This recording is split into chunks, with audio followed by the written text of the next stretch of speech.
우리는 하나님 앞에서 믿음으로 복을 받는 자들입니다. 우리 자손 대대로 복 주시는 하나님을 증거하는 경신교회로 세워갈 수 있게 되기를 우리 주 예수 그리스도 이름으로 선포합니다. 자나깨나 불조심합시다. 웬 생뚱맞게 불조심을 말씀하실까? 여러분, 불조심은요, 아무리 강조해도 지나침이 없는 당연한 상식입니다. 비참한 죄인의 신분에서 예수 그리스도의 구속의 은총으로 말미암아 십자가의 은혜로 구원받아 하나님의 자녀가 된 우리에게는 정말 조심하고 또 조심해야 될 사명이 있습니다. 우리 함께 선포합시다. 자나깨나 이단 조심. 자나깨나 이단 조심. 정말요, 가슴이 미어지는 것 같아요. 우리가 자나깨나 이단 조심해야 합니다. 오늘은 경신교회가 속해 있는 대한예수교 장로회 고신총회가 정한 이단 경계 주일입니다. 지난 1980년 후반부에 대한민국에 정말 거센 이단의 바람이 불었습니다. 소위 시한부 종말론자들이 득세하기 시작하더니 사회적인 큰 파란을 일으켰습니다. 종말론자들이요, 이렇게 계속적으로 반복적으로 소리를 높이기 시작했습니다. 1992년 10월 28일 자정에 예수님이 재림하셨는데, 그리고 믿는 자들이 들림을 받는 휴거가 일어나게 될 것이다. 말도 안 되는 소리에 수많은 사람들이 현혹되었습니다. 저는 개인적으로 10월 28일을 지목한 것에 대해서 매우 유감이 많은 사람입니다. 왜 하필 10월 28일이라고 했을까? 10월 28일은 제게 있어서 대단히 중요한 날입니다. 10월 28일이 제 생일이거든요. 왜 10월 28일에 예수님이 재림하셔서 휴거가 일어날 것인가 라고 했을까요? 당시에 한국교회는 적지 않는 충격으로 다가왔습니다. 종말론에 유혹된 사람들이 재산을 팔아서 그 단체에 헌납하기 시작했습니다. 아니, 10월 28일 자정에 예수님 오신다면서요. 그러면 더 이상 무슨 그들에게도 무슨 재산이 필요하겠어요. 그런데 이런 가설에 속아서 재산을 헌납한 사람들이 많았고 가정을 뛰쳐나가는 가족들이 많았습니다. 오늘 여러분, 제가 선포하고 있는 이 말씀이 잘 들리거든 아멘으로 화답해 보시기를 바랍니다. 예배 시간에도 말씀을 잘 안 들으면요, 믿음이 생기지 않아요. 더욱이 믿음이 성장하지 않습니다. 제가 부교육자로 섬기던 교회에서도 한 청년이 이단의 유혹에 이끌려서 그것을 출입한다는 제보를 받았습니다. 밤중에 제가 모임을 갖는 그 장소에 찾아갔습니다. 밖에서 기다리는데 모임이 끝나고 나와요. 그런데 이미 같은 교회 청년 한 사람을 데리고 거기에 참석하고 있더라고요. 밤중에 두 사람을 붙잡아 놓고 그건 잘못된 것이다, 성경에 위배되는 것이고 있을 수도 없는 일이다 라고 말하면서 해도 전혀 말이 먹혀 들어가지 않아요. 그래서 10월 28일은 내 생일이라니까, 내 생일. 그렇게 강조해도 전혀 그들은 그들의 주장만을 내세우고 있었습니다. 거짓된 자들이 예언하던 그날에 언론 매체들이 총동원돼서 취재에 나섰습니다. 과연 예수님은 그들이 주장하던 날 그 시간에 오셨을까요? 정확하게 오시지 않았습니다. 결국은요, 그들이 얼마만큼 파란을 일으켰든지 이 대한민국의 이단의 세력이 이제는 완전히 사라질 것 같은 그런 분위기가 잠시 동안 있었습니다만, 또 다른 이단자들이 예수님이 재림을 연기하셨잖아요. 기가 막힐 노릇이에요. 웃을 일이 아니에요. 순 거짓말임에도 불구하고 유혹에 넘어간 자들이 있다는 말씀입니다.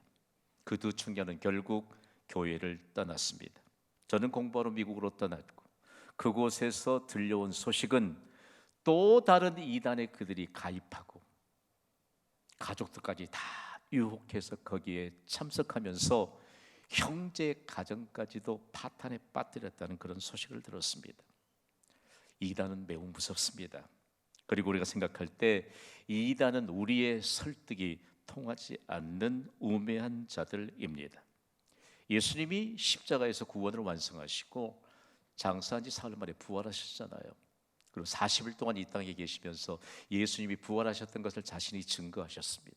그리고 하늘로 올라가시기 전에 바로 다시 오실 것에 대한 예수님에 관한 내용들을 제자들이 다 알고 있는 상황입니다. 그런데 제자들이 묻습니다. 이스라엘의 회복이 언제냐고 묻습니다. 즉 예수님의 재림의 때가 언제냐는 질문입니다. 그때 예수님은요 이렇게 말씀하셨습니다. 사도행전 1장 7절입니다. 함께 읽습니다. 시작. 이르시되 때와 시기는 아버지께서 자기의 권한에 두셨으니 너희가 알 바 아니요. 아멘. 지금도 이단에 속한 자들은 말도 되지 않는 허무맹랑한 말로 사람들을 현혹합니다. 우리가 자나깨나 경계해야 될 이단의 정체를 알기 전 예수님의 시기는 아버지 되시는 하나님만 아십니다. 우리는 믿음으로 깨어있으면 됩니다. 오늘을 믿음으로 살면 내일은 더 오늘보다 영광스러운 내일이 보장받게 될 줄 믿습니다. 그러므로 이단을 경계해야 합니다. 우리가 경계해야 될 이단에 대해서 잠시 조금 살펴보아야 합니다. 이단은요 한자 표기가 명확하게 구분해주고 있습니다. 끝이 다른 것이 이단입니다. 성경과 교회의 전통적 신앙 고백과는 다른 교리적 가르침을 주는 개인이나 단체가 이단입니다. 여러분, 성경만이 오직 바른 진리인 줄 믿습니다. 하나님이 성경의 모든 것 다 비밀들을 담아 놓으셨어요. 그 성경을 일컬어서 공개된 하나님의 비밀이라고 합니다. 그런데 그들이요 천국으로 시작하는 것 같습니다. 그런데 끝은 지옥으로 그 거짓이 반드시 드러납니다. 성경 갖고 얘기하잖아요. 성경을 제 멋대로 해석합니다. 그런데 중요한 것은 그들이 시작은 예수 그리스도인 것 같으나 결국은 예수 그리스도가 아닌 지옥으로 떨어지는 이런 잘못된 가르침이라는 사실들을 반드시 드러남에도 불구하고 거짓말을 일삼습니다. 이단은요 하나님이 창설하신 가정과 교회를 무너뜨립니다. 자 보십시오. 이단으로 유혹한 자들은 가정을 깨뜨리는 자들입니다. 국가에서도 가정을 깨뜨리는 이와 같은 일에 대해서 그 선을 그어놓고 말하잖아요. 그리고 가족의 관계를 깨뜨려 놓습니다. 여러분 누구든지 하나님이 창설하신 교회를 존중해야 합니다. 그리고 하나님이 창설하신 가정을 존중해야 합니다. 또 이단자들은요 기본적인 삶의 기반을 무너뜨립니다. 오늘 3부 예배자들이요 우리의 삶이 지극히 복받을 삶임을 믿으시기 바랍니다. 그런데 하나님 외에도 복의 주관자가 있다? 성경이 가르치는 예수 그리스도 외에 사람을 지목하면서 그럴듯하게 거짓말을 퍼뜨리고 있습니다. 하나님의 말씀인 성경은 이단자들에 대한 명칭에 대해서 기록하기를 우리 한번 따라 해봐요. 무서운 일이 거짓 예언자 적그리스도 이단 분열과 이단의 음모자 거짓 선생 다른 교훈으로 남을 분열시키는 자 다른 교훈으로 남을 분열시키는 자 이단은요 분열시키는 자예요. 여러분 이단에 속해 있는 한 사람이 있으면 주변이 다 분열을 시키는 이런 사람들로 여러분 변질됩니다. 우리의 인생을 사는 동안 긍정의 말을 하며 살면 복을 받게 될 줄 믿습니다. 긍정의 말을 하기도 우리 인생이 너무 짧은지 몰라요. 그런데 부정의 말을 일삼습니다. 부정의 말은 분열시키는 것에 대한 분명한 근거가 됩니다. 교회는 모든 사람 각기 배경이 다른 사람들마저도 하나 되게 하는 예수 그리스도의 말씀이 역사하시는 축복의 진원지임을 믿으시기 바랍니다. 저는 오늘 여러분에게 확언합니다. 교회는 부정의 말을 부추깁니다. 분열시키기 위해서입니다.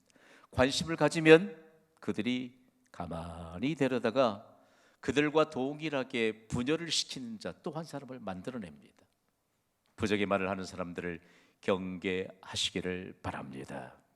긍정의 말을 하는 사람의 이 모범을 배우면요 우리의 삶이 하나님의 은혜로 얼마나 가득 채워지는지 모릅니다. 여러분, 이단자들에 대해서 성경은 모두 다 불명예를 안고 사는 사람들이라고 그렇게 정의합니다. 그렇다면 이단을 어떻게 경계해야 될까요? 지난 인류 역사 가운데 유럽에서 일어났던 종교개혁은 수많은 이단자들로부터 교회와 성도들을 보호할 수 있는 종교개혁 3대 정신을 유산으로 남겼습니다. 충분합니다. 우리 선포합시다. 오직 성경, 오직 믿음, 오직 은혜. 그런데 이단자들은요, 오직을 빼버립니다. 그 성경, 우리도 내가 성경을 해석하니까 이렇다. 오직 믿음에서 오직을 빼버립니다. 믿음 같으나 그것은 믿음이 아닙니다. 오직 은혜 가운데서도 오직을 빼버리니까 은혜가 아닌 것을 은혜로 고집하게 됩니다. 오직 성경으로, 오직 믿음으로, 오직 은혜로 구원을 보장받습니다. 영원한 생명을 누리는 천국을 보장받습니다. 종교개혁의 3대 정신은 잃어버렸던 교회의 본래 형태를 되찾게 했고, 그리고 잃어버린 교회의 본래 형태를 되찾게 된 교회를 개혁교회라고 하는데, 개혁주의의 이처럼 3대 표지를 통해서 지금까지 이단을 경계하는 중요한 방패가 되고 있습니다. 함께 선포합시다. 하나님 중심, 성경 중심, 교회 중심. 여러분, 교회 밖에는 구원 없습니다. 그런데 교회 밖에 아주 은밀한 곳으로 부르잖아요. 이단에 빠진 자들을 추적하기 위해서 가보니까 정말 후미진 곳이에요. 여러분, 천국은 그런 곳에 있는 곳이 아닙니다. 천국은 공개된 비밀입니다. 하나님 중심, 성경 중심, 교회 중심의 삶을 살면 천국이 보장됩니다. 더 중요한 것은 다른 사람들에게도 천국을 선물할 수 있는 축복의 증인들로 살아갈 수 있습니다. 그러면 여러분, 이단은 어떻게 존재할까요? 이단이 새카만 탈을 쓰고 그렇게 우리 앞에 눈앞에 보이면 잘 구분할 텐데, 이단은 어떻게 존재할까요? 예수님이 부활하시고 승천하셨던 지난 1세기에 이단을 경계하는데 헌신했던 사람들이 예수님의 제자들이었습니다. 그 예수님의 제자들로부터 가르침을 받았던 1세기부터 3세기 기간 동안에 교회를 견고하게 세웠던 예수 그리스도의 제자들은요, 이단이 얼마나 무서운가를 경험했습니다. 특히 베드로 사도는 그가 경험한 대로 이단에 대한 존재에 대해서 기록하고 있는데, 베드로서 2장 1절입니다. 우리 소리 높여 읽습니다. 시작. 그러나 백성 가운데 또한 거짓 선지자들이 일어났었나니 이와 같이 너희 중에도 거짓 선생들이 있으리라. 그들은 멸망하게 할 이단을 가만히 끌어들여 자기들을 사신 주를 부인하고 임박한 멸망을 스스로 취하는 자들이라. 아멘. 불명예입니다. 누가 나에게 당신 거짓 목사네요? 저는 못 견디죠. 여러분, 우리에게 당신 거짓 그리스도인 같습니다. 견딜 수 있겠습니까?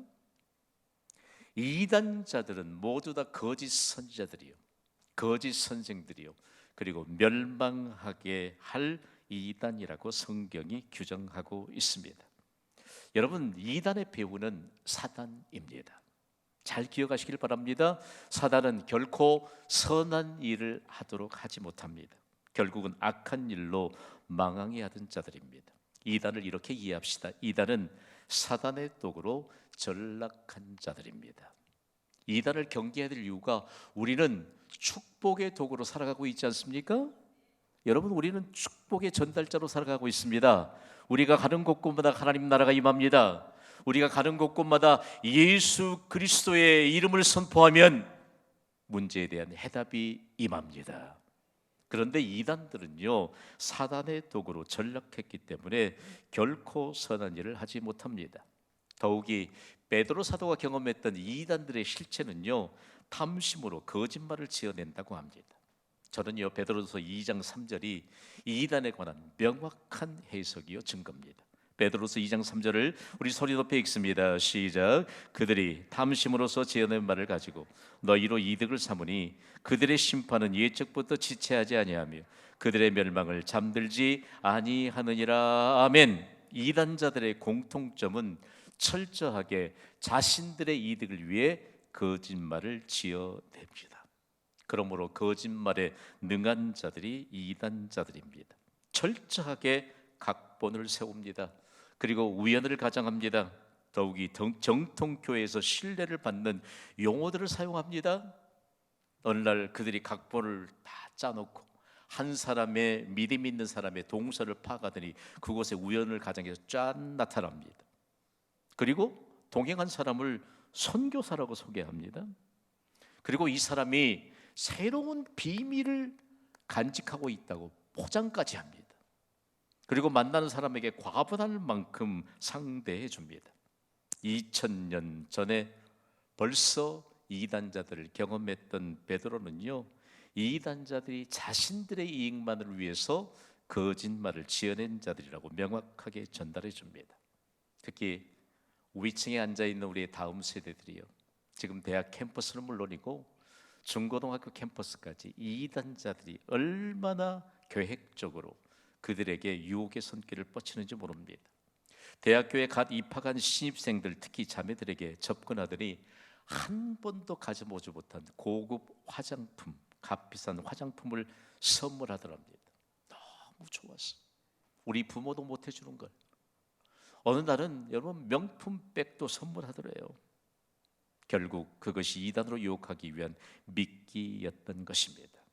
여기서 잠시, 왜 이 세상은 이단자들이 그렇게 득실거리는 것일까요?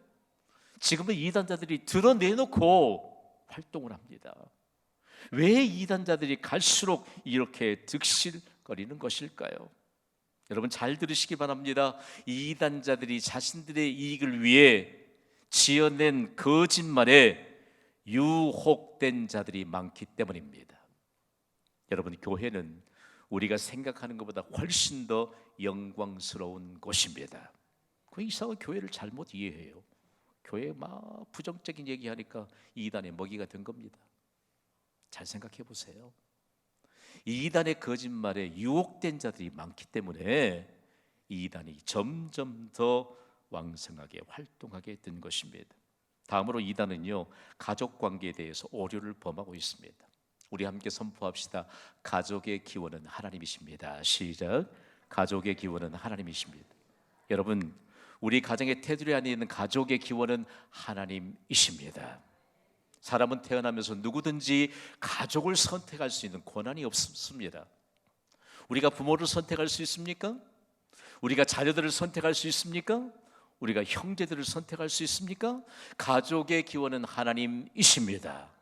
그러므로 가정 안에 있는 가족의 기원이 하나님이시기 때문에 우리는 가족을 향해 하나님께 더 가까이 갈 수 있도록, 그리고 구원받아 천국 백성이 될 수 있도록 최선을 다해야 합니다.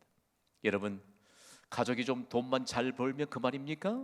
잘못된 생각입니다. 가족이 하나님을 떠나서도 행복할 수 있다고 생각하십니까? 위험한 생각입니다. 가족이 하나님과의 관계선상에 없으면서도 복을 받을 것이라고 생각하십니까? 천만의 말씀입니다. 그들은요, 가족의 기원이 하나님이시라는 사실들을 알지 못하기 때문에 이단의 사상을 반대하는 가족이 있거든 가족의 관계를 끊으라고 합니다. 목회선상에서 이단의 문제는 계속되고 있습니다. 제가 여러분에게 드러내지 못하고 있는 목회적인 상담 선상에는요, 가족들이 지금도 이단에 있습니다. 여러분, 배우자가 가족들과 관계를 끊어버리고 이단의 사상을 주장하는 거 한번 생각해 보셨어요? 가정도 돌보지 않습니다. 여러분, 자녀들이 부모하고 관계를 끊어버립니다. 눈물로 지새웁니다. 여러분, 가족의 관계에 대한 오류를 범하고 있고 가정을 파탄시키는 이단의 유혹에 넘어가지 않도록 하나님 중심, 성경 중심, 교회 중심으로 살아가시기를 우리 주 예수 그리스도의 이름으로 선포합니다. 어느 날 갑자기 교회에 관심이 없어진 것 같아요. 예배도 소홀해져요. 이런저런 여러 변명들을 하는 것 같은데 교회가 아닌 곳에 마음이 이끌리고 나니까 걷잡을 수 없는 그런 영광스럽지 못한 불명예스러운 길을 계속 걷고 있는 사람들이 부지기 수입니다. 이단을 어떻게 경계해야 될까요? 베드로 사도는요, 정말 얼마만큼 중요한 자신의 생명을 다해서 이단을 어떻게 경계해야 될 것인가를 강조하면서 구약시대의 한 인물을 소개합니다. 이 사람을 영적인 롤 모델로 소개합니다. 자, 영어 표현을 써서 죄송합니다만 롤 모델은 역할 모범을 말합니다. 다음 세대들이 제가 롤 모델 하면 그 발음 틀렸는데 할 거예요. 롤 모델. 누가 역할 모범을 할 것인가? 경신교회는 누가 영적인 모델로 믿음의 역할들을 모범으로 감당할 것인가? 오늘 3부 예배자들 도전합니다. 우리 모두가 함께 영적인 역할 모범으로 세워지시기를 우리 주 예수 그리스도 이름으로 선포합니다. 영적인 역할에 누가 모범인가? 여러분 교회 오시면요, 이 영적인 역할 모범을 찾으셔야 돼요. 누가 예배의 모범이지요? 경신교회 동역자 여러분, 3부 예배 오시면 누가 예배의 모범이지요? 예배의 모범을 찾아야 합니다. 우리 가정에서는 누가 예배의 모범이고 누가 믿음의 모범이지요? 영적인 역할 모범을 찾는데 그 중심 인물로 구약시대의 노아를 소개합니다. 노아는요, 가족을 영적 가족으로 세웠기 때문입니다. 하나님이 홍수로 죄악이 너무 관영해 있는 이 세상을 심판하시겠다고 말씀합니다. 그러면서 노아에게 경고의 말씀을 주시면서 노아 가족들에 관한 내용들을 노아가 받고 하나님의 경고의 말씀을 받고 가족 모두를 영적 가족으로 세웠습니다. 자신을 포함해서 8사람입니다. 노아는 믿음의 역사에 획을 그었으면서 베드로에게까지 모범이 되었던 그 증거에 대해서 베드로는 베드로서 2장 5절에 이렇게 기록하고 있거든요. 2장 5절을 함께 읽습니다. 시작. 옛 세상을 용서하지 아니하시고 오직 의를 전파하는 노아와 그 7 식구를 보존하시고 경건하지 아니한 자들의 세상에 홍수를 내리셨으며. 자, 노아 시대에 하나님이 홍수로 심판하셨습니다. 몇 사람만 살아남았지요? 노아의 가족 8사람. 영적인 가족. 영적인 가족은요, 하나님과 동행하는 믿음의 가족입니다. 우리가 확인해야 될 것은 내가 하나님과 동행하는 믿음의 가족이라는 사실을 확인할 수 있어야 합니다. 여러분을 도전합니다. 여러분은 하나님과 동행하는 믿음의 가족인 영적 가족이 맞습니까? 아멘. 하나님과 동행하면 반드시 영광스러운 결말을 보게 됩니다. 예배는 하나님과 동행한다는 증거입니다. 저는요 21년 동안 경신교회 예배를 주관하면서 저는 늘 마음에 그렇게 기도합니다. 하나님, 이 예배가 끝나고 우리가 집에 도착하기 전 하나님이 주시는 영광스러운 결과를 보게 하여 주시옵소서. 한 번도 빠뜨려 본 적이 없습니다. 여러분, 하나님과 동행하는 믿음의 가족인 영적 가족인가를 확인해 보셔야 합니다. 그래야 노아처럼 우리의 가족들을 영적 가족으로 세울 수 있습니다. 베드로는요 노아에게 도전을 받고 노아의 믿음의 모범을 따라서 그가 수많은 사람들을 영적 가족으로 세웠습니다. 참 베드로는요 장모님을 극진히 사랑했습니다. 영적 가족으로 모셨기 때문입니다. 장모님이 열병을 앓고 있을 때 예수님이 장모님의 손을 붙잡고 일으킬 때 그가 얼마만큼 귀중한 하나님의 역사에 대한 증거를 보았는지 모릅니다. 그 즉시로 열병을 앓던 거의 불치병에 가까웠던 그 병에서 치유받고 일어섰습니다. 즉시로 베드로의 장모님이 예수님과 동행자들의 식사를 섬겨주셨던 내용을 성경이 기록하고 있지 않습니까? 베드로가 영적 가족인 모범을 보여줬기 때문입니다. 다음으로 성령을 기다리던 120명의 성도들을 영적 가족으로 세웠던 사람입니다.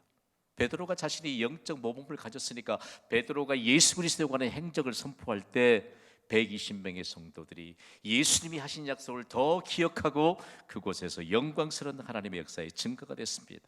더욱이 성전 미문에서 구원하던 40세가 된 남자가 나면서부터 걸어보지 못한 사람입니다. 죄송합니다. 앉은 채로 살아야 했던 사람입니다. 그런데 그가 베드로에게 구걸하기 위해 손을 내밀었으나 베드로는 그의 손을 붙잡고 일으켜 세워서 영적 가족으로 세웠는데 무엇으로 영적 가족을 세웠을까요? 사도행전 3장 6절은 이렇게 기록합니다. 우리 읽습니다. 시작. 베드로가 이르되 은과 금은 내게 없거니와 내게 있는 이것을 내게 주노니 나사렛 예수 그리스도의 이름으로 일어나 걸으라 하고. 아멘. 베드로의 주머니에는 돈이 없었습니다. 그러나 베드로에게는 돈보다 더 값진 것이 있었습니다. 나사렛 예수 그리스도의 이름으로 일어나 걸으라. 아멘. 그가 그 자리에서 한 번도 일어나 본 적이 없는데 점프했습니다. 여러분, 영적으로 주저앉고 있는 산부 예배자 여러분, 그 자리에서 점프해야 합니다. 할렐루야. 일어나야 합니다. 우리의 믿음은 액세서리가 아닙니다. 영적인 침체된 자리에서 점프해야 합니다.